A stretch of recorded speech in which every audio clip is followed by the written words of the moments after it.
বর্ষবরণে পাহাড়ে বেজে উঠেছে সাংগ্রাই মাসুর। পুরো পাহাড়ে তার বর্ণিল আয়োজন। আনন্দে মাতোয়ারা বান্দরবানের 12টি সম্প্রদায়ের মানুষ। বর্ণাঢ্য এই শোভাযাত্রায় অংশ নেন ছোট বড় সকল বয়সের মানুষ।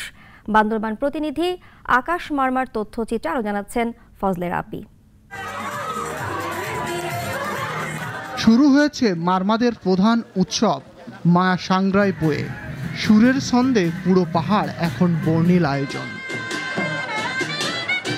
সকাল থেকে বান্দরবনের রাজার মাঠ প্রাঙ্গণে নিজেদের ঐতিহ্যবাহী পোশাকে জড়ো হতে থাকে 12টি সম্প্রদায়ের জাতিগোষ্ঠীরা।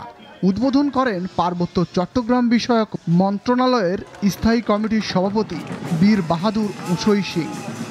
আজ থেকে আমাদের সাংগ্রাই শুরু। আমাদের সাংগ্রাই প্রধানত আমরা 3 দিনে পালন করি। এই দিনটার জন্য আমরা বছরের জন্য এই দিনটার জন্য সবাই অপেক্ষা করে থাকি। খুবই ভালো লাগছে।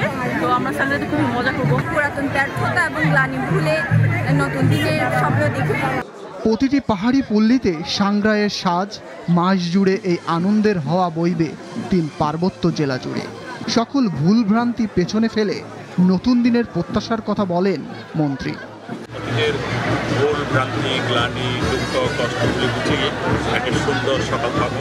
পুরনো বছরের গ্লানি মুছে নতুন বছরকে বরণ করতে এই দিনটির অপেক্ষায় থাকেন পাহাড়ের ক্ষুদ্র নৃগোষ্ঠীরা। ফজলে রাব্বি, নাগরিক। একমাত্র ওয়ালটন এসি দিচ্ছে 1 বছরের রিপ্লেসমেন্ট গ্যারান্টি।